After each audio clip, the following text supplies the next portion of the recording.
الحمد لله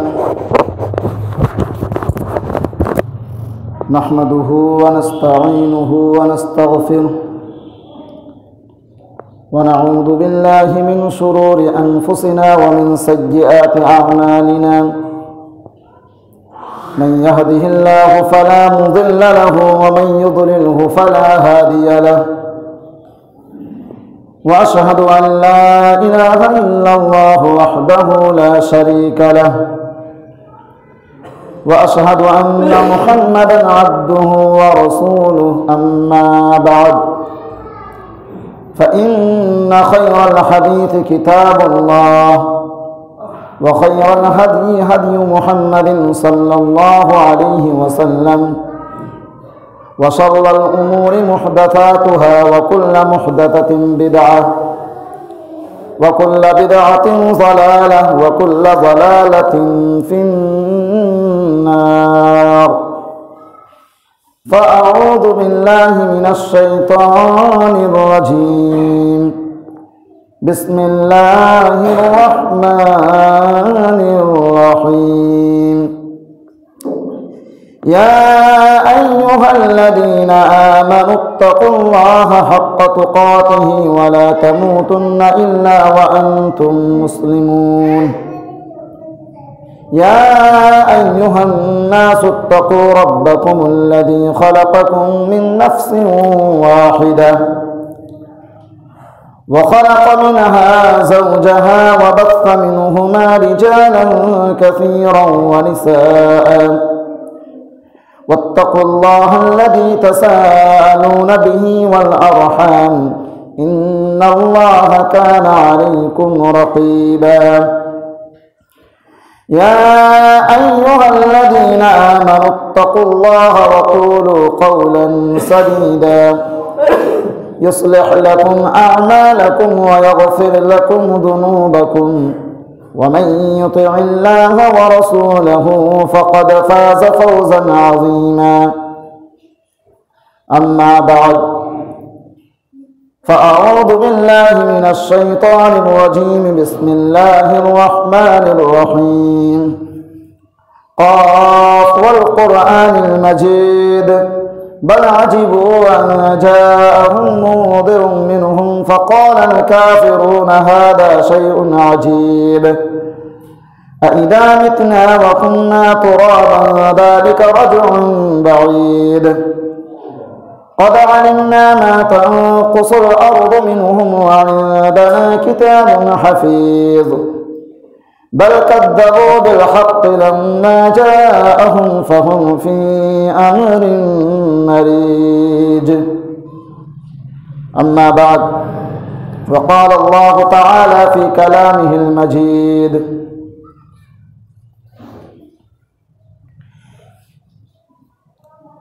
يا أيها الذين آمنوا هل أدلكم على تجارة تنجيكم من عذاب أليم وقال الله تعالى في موضع آخر واعبدوا الله ولا تشركوا به شيئا وبالوالدين إحسانا وبذي القربى واليتامى والمساكين وقال النبي صلى الله عليه وسلم في حديث صحيح اتقوا النار ولو بشق تمرة وقال النبي صلى الله عليه وسلم إذا مات الإنسان انقطع عمله إلا من ثلاث صدقة جارية أو علم ينتفع به أو ولد صالح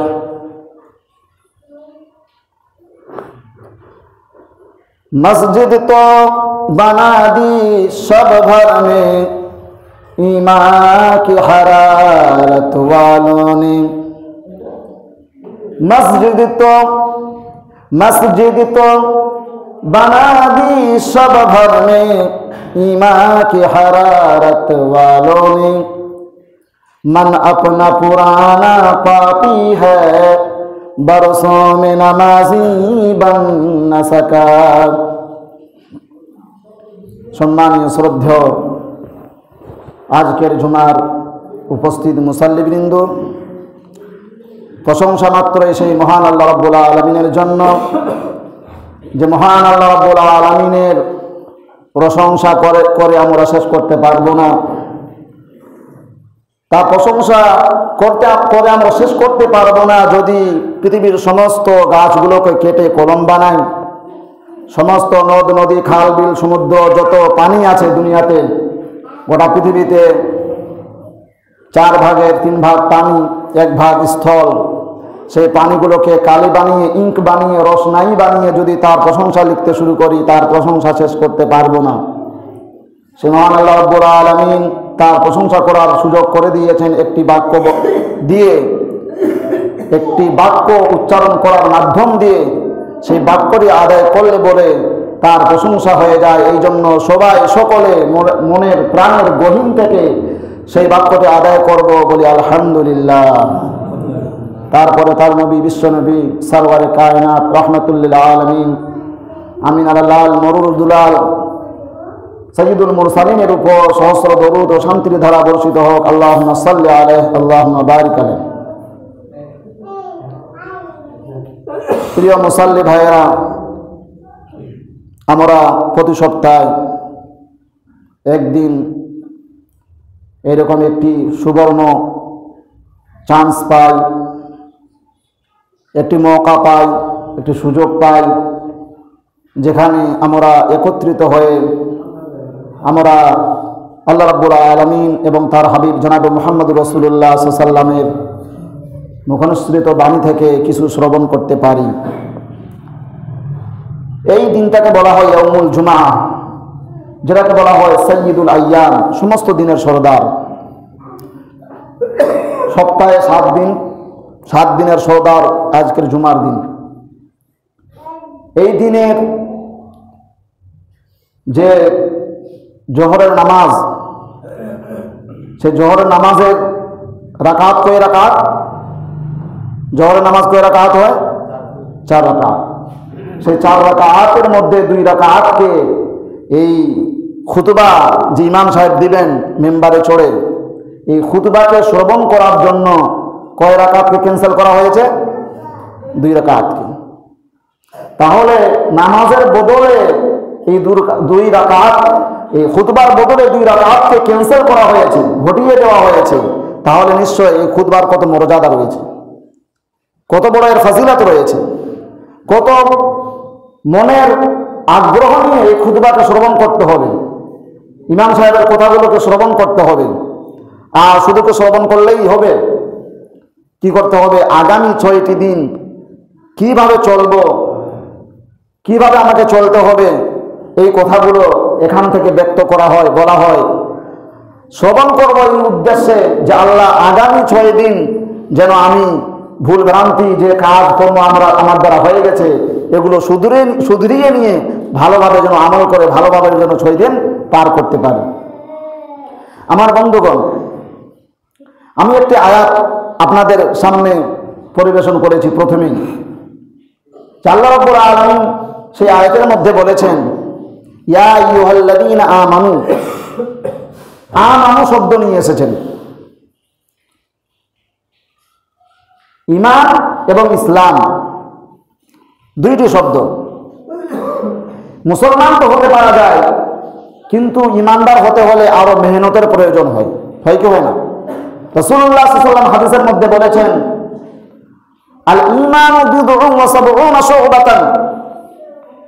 ঈমান তার 70টি বা তার থেকেও বেশি শাখা প্রশাখা রয়েছে ঈমানের। প্রত্যেকটি শাখা দাবি রাখে যে আমাকেও তুমি কমপ্লিট করো। কয়টি শাখা রয়েছে ঈমানের? ঈমানকে পুরো কমপ্লিট করতে গেলে প্রত্যেকটিরও ঈমানের শাখা প্রশাখা রয়েছে। ইমাম বাইহাকি রাহমাহুল্লাহ বলেছেন, তিনি 77টির কথা বলেছেন, যে ঈমানের 77টি শাখা প্রশাখা রয়েছে। ফাআফদালুহা, তার মধ্যে যে ৭৭টি যে ইমানের শাখা প্রশাখা রয়েছে তার মধ্যে আফজাল উত্তম হলো কাউলু লা ইলাহা ইল্লাল্লাহ। কাউলু লা ইলাহা ইল্লাল্লাহ সাক্ষ্য দেওয়া আল্লাহ ছাড়া সত্যিকারের কোনো মাবুদ নেই, কোনো ইলাহ নেই, এর সাক্ষ্য দেওয়া। যখন এর সাক্ষ্য আপনি দিবেন তখন আপনি কি হবেন? মুসলমান। কি হবেন? মুসলমান। কি হবেন? মুসলমান। ইমানদার না, ইমানদার হবেন না, কি হবেন? মুসলমান হবেন। সিলিন্ডারকারী, আত্মসমর্পণকারী হলেন।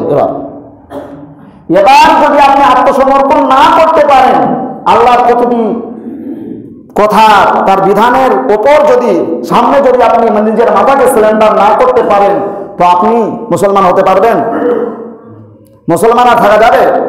সিলম শব্দ থেকে এসেছে মুসলিম, আত্মসমর্পণকারী, সিলিন্ডারকারী, যে আত্মসমর্পণ করে দেয়।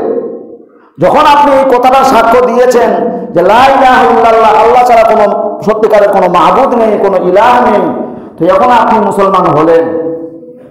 এখন আপনি কি হলেন? মুসলমান হলেন। এখন আপনাকে ইমানদার হতে হলে কাজে কর্মে আপনাকে দেখিয়ে দিতে হবে, আমল করে দেখাতে হবে যে আপনি আসলে ইমানদার কিনা। তার মধ্যে প্রথমটা কি হবে? প্রথম হবে সালাত। কি হবে? সালাত। তার প্রথম কি হবে? সালাত, নামাজ আদায় করবে। তারপরে হবে যাকাত। মানুষদেরকে, যারা ধনী, যাদের পয়সা আছে, যাদেরকে আল্লাহ মাল দৌলত দিয়েছে, ধনসম্পদ দিয়েছে, তারা তাদের ধনসম্পদের কিছু অংশ গরিবদের উপর, দুস্থ অসহায় লোকদের উপর খরচ করবে। কি করবে?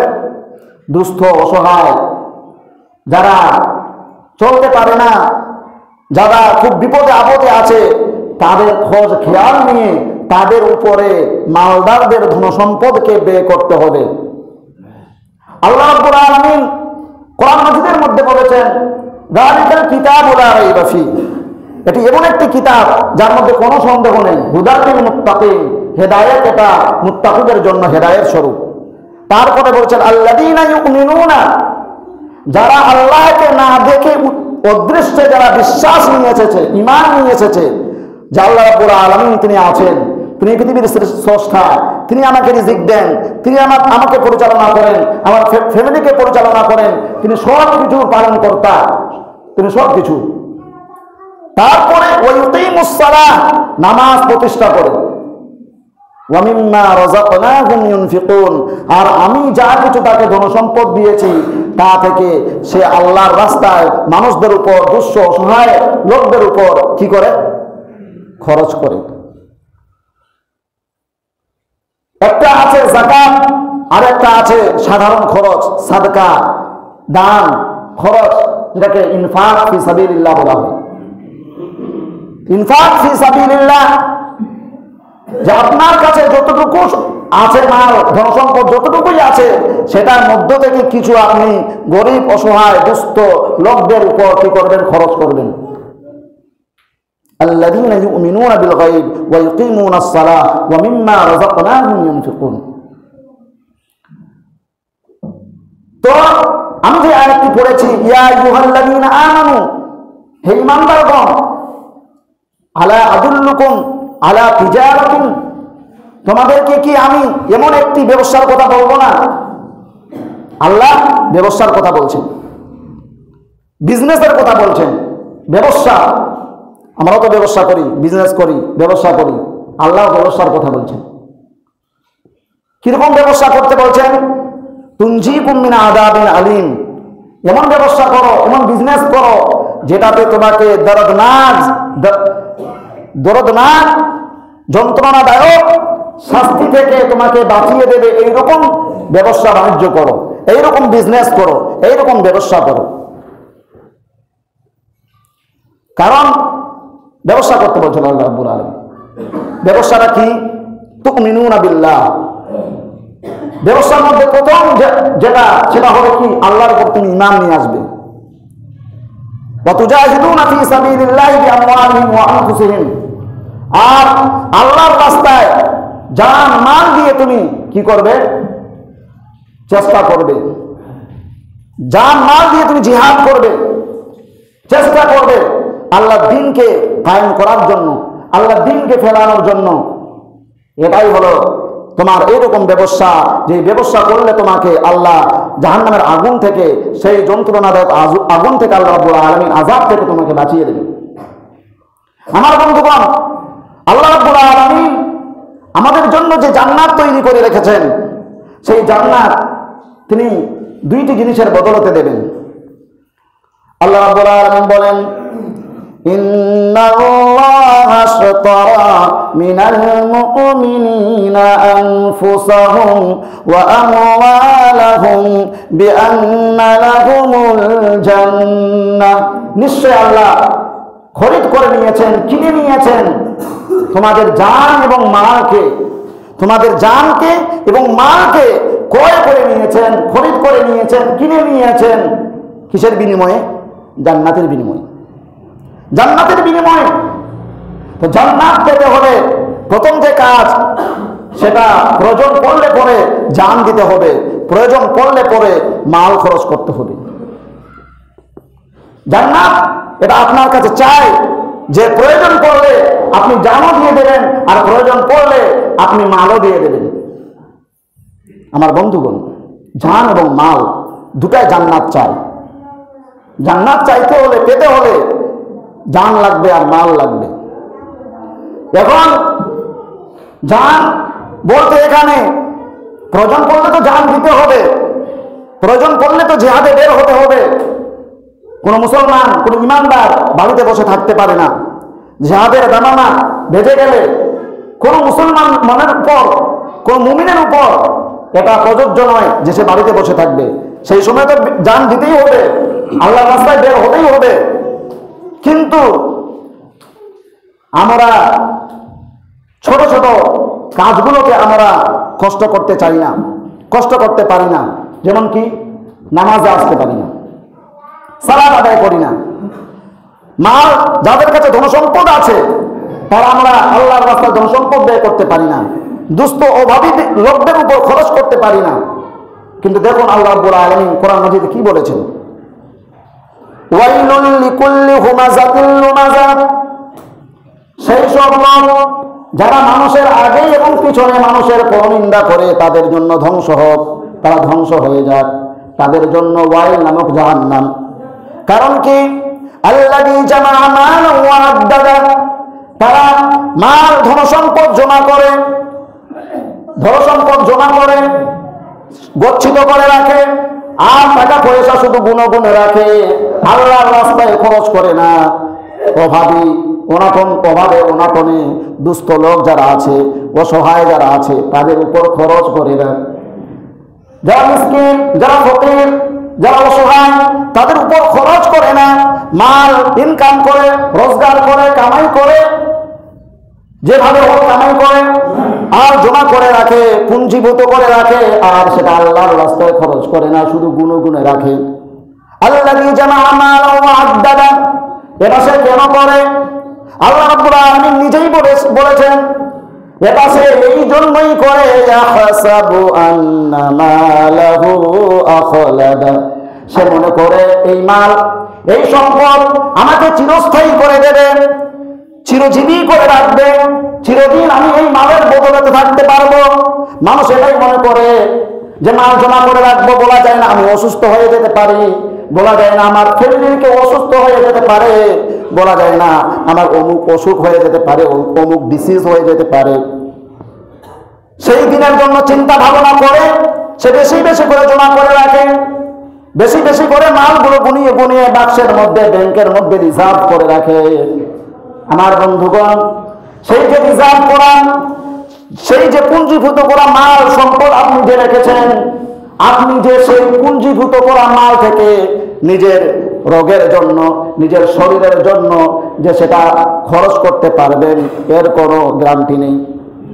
হঠাৎ আপনার চলতে চলতে হার্ট অ্যাটাক হয়ে যেতে পারে, হঠাৎ আপনি রাস্তায় চলতে চলতে অ্যাক্সিডেন্ট হয়ে মারা যেতে পারেন, হঠাৎ কোনো একটি বিপর্যয় এসে আপনি দুনিয়া থেকে চিরবিদায় হয়ে যেতে পারেন।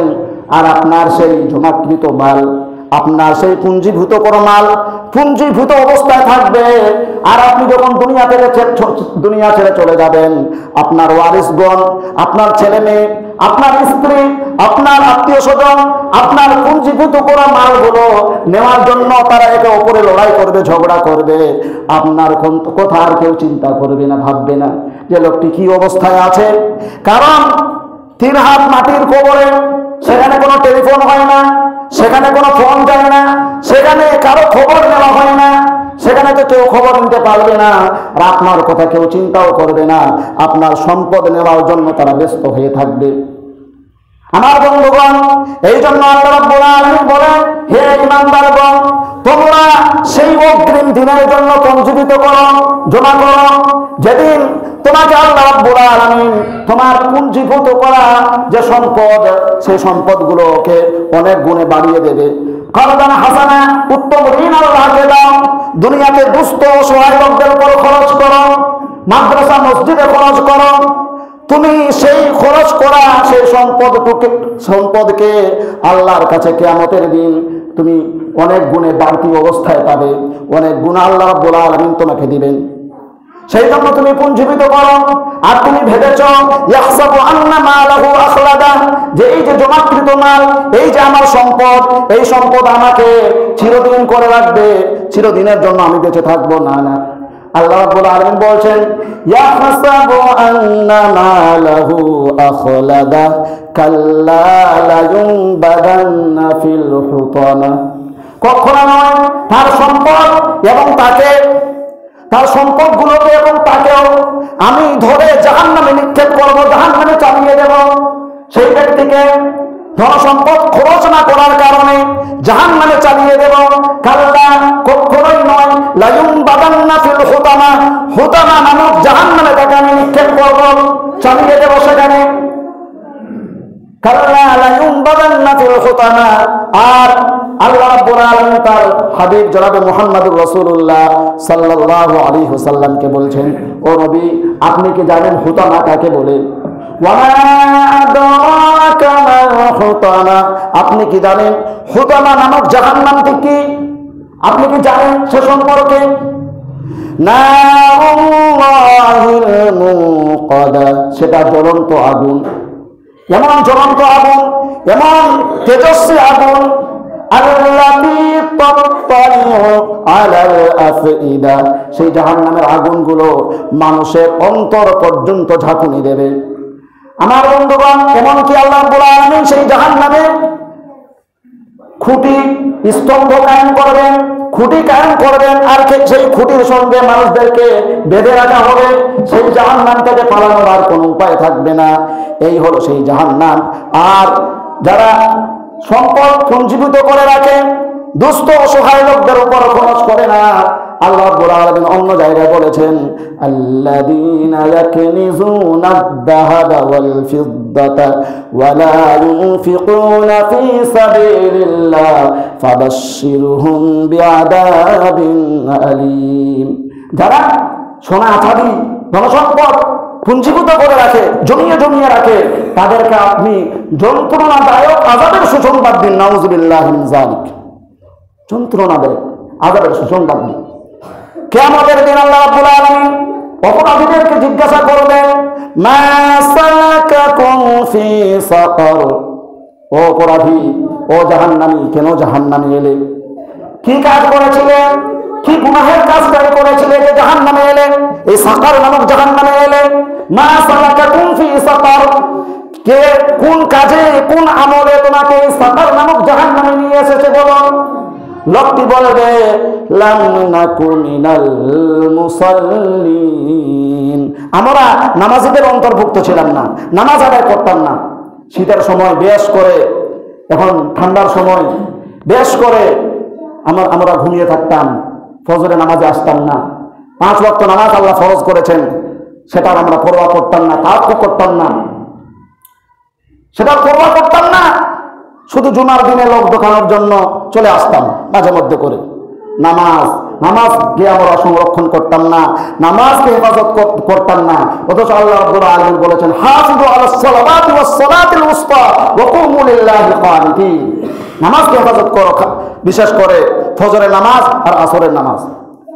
অপরাধীগুলো বলবে লাম নাকু মিনাল মুসাল্লিন, আমরা নামাজীদের অন্তর্ভুক্ত ছিলাম না। ওয়ালাম নাকু নুতঈমুল মিসকিন, আর যারা দুস্থ লোক, যারা অসহায়, দরিদ্র, ফকির, তাদেরকে আমরা খাবার দিতাম না, তাদের উপর খরচ করতাম না। এটাই হবে কারণ জাহান্নামে যাবার আমার বন্ধুগণ। এই জন্য আমি বলবো আল্লাহ রাব্বুল আলামিন তার অনেক বড় দয়া করুণা যে আল্লাহ রাব্বুল আলামিন আমাদেরকে মুসলমান ঘরে জন্ম দিয়েছেন, আর আমরা অটোমেটিকলি মুসলমান, আমাদেরকে তো কোনো কষ্ট করতে হয়নি। আমরা সেই যুগের কথা ভাবি যে যুগে নবী সাল্লাল্লাহু আলাইহি ওয়াসাল্লাম একটি পৌত্তলিক সম্প্রদায়, একটি এমন এক ফ্যামিলিতে, এমন একটি সম্প্রদায়ের মধ্যে তিনি জন্মগ্রহণ করেছেন যারা আল্লাহকে চিনত না, যারা আল্লাহর কথা মতো চলত না। আল্লাহর কথা বললে সেখানে মার হতো, নির্যাতন হতো, সাহাবীদেরকে বিভিন্নভাবে নির্যাতন করা হতো। সাহাবী মহিলা সাহাবিয়াদের তাদেরকে অনেক কঠোরভাবে নির্যাতন করে, যেমন সুমাইয়া রাদিয়াল্লাহু তাআলা আনহাকে নির্মমভাবে আবু জেহেল গৌনাং তার গুপ্তাঙ্গে বর্ষা নিক্ষেপ করে তাকে দুনিয়া থেকে বিদায় করে দিয়েছিলেন, শহীদ করে দিয়েছিলেন। তবুও তারা ইসলামকে ছাড়েনি, ইমানকে ছাড়েনি, তবুও তারা কখনো নামাজকে ছাড়েনি, মানুষের উপর খরচ করা থেকে তারা বিরত থাকেনি। আজকে আমরা অটোমেটিকলি মুসলমান হয়েছি, ন্যাচুরালি মুসলমান ঘরে আমরা জন্ম নিয়েছি। এই জন্ম নেওয়াটাই তো বিশাল বড় সৌভাগ্যের ব্যাপার, কারণ আল্লাহ রাব্বুল আলামিন তার নবী জনাবে মুহাম্মদুর রাসূলুল্লাহ সাল্লাল্লাহু আলাইহি ওয়াসাল্লাম বলেছেন, মান ক্বালা লা ইলাহা ইল্লাল্লাহ দাখালাল জান্নাহ, যে ব্যক্তি লা ইলাহা ইল্লাল্লাহ সাক্ষ্য দেবে সে জান্নাতে প্রবেশ করবে। আমার বন্ধুগণ, আবু তালেব রাসূলুল্লাহ সাল্লাল্লাহু আলাইহি ওয়াসাল্লাম কত সাহায্য করেছিলেন। শেষ সময় তার চাচাকে বললেন, চাচা একটিবার শুধু লা ইলাহা ইল্লাল্লাহ পড়ে নাও, আমি কিয়ামতের দিনে আপনার জন্য দরখাস্ত করব। নসিব হয়েছিল? হয়নি। লা ইলাহা ইল্লাল্লাহ না পড়ার কারণে জাহান্নামে যাবে। আর আমরা অটোমেটিকলি জন্ম নিতে পেরেছি মুসলমানদের ঘরে, কত বড় সৌভাগ্যের ব্যাপার। তো টাইমলি শেষ করার আবেদনও রয়েছে, আধা ঘন্টা আপনাদের জুমার খুতবা। আমি এটাই বলতে চাইব সমস্ত মুসল্লি ভাইদের, আমরা মুসলমান ঘরে জন্মগ্রহণ করেছি, আমাদেরকে ইসলামের মৌলিক যে বিষয়গুলো সেগুলোকে ভালোভাবে আদায় করতে হবে। তার মধ্যে কি ইসলামের মৌলিক 5টি বিষয় কি কি? কলেমার সাক্ষ্য দেওয়া, নামাজ কায়েম করা, যাকাত দেওয়া, সিয়াম পালন করা, হজ আদায় করা। বুনিয়াল ইসলামু আলা খামসিন শাহাদাতু আল্লা ইলাহা ইল্লাল্লাহ ওয়া আন্না মুহাম্মাদার রাসূলুল্লাহ ওয়া ইকামিস সালাহ ওয়া ইতাইজ যাকাত ওয়া সাওমি রমাদান ওয়া হজ্জাল বাইত মান ইসতাতা ইলাইহি সাবিলা। যদি হজ করা সামর্থ্য থাকে তাহলে জীবনে একবার হজ করতে হবে। আমার বন্ধুগণ, মানুষের উপর খরচ করুন।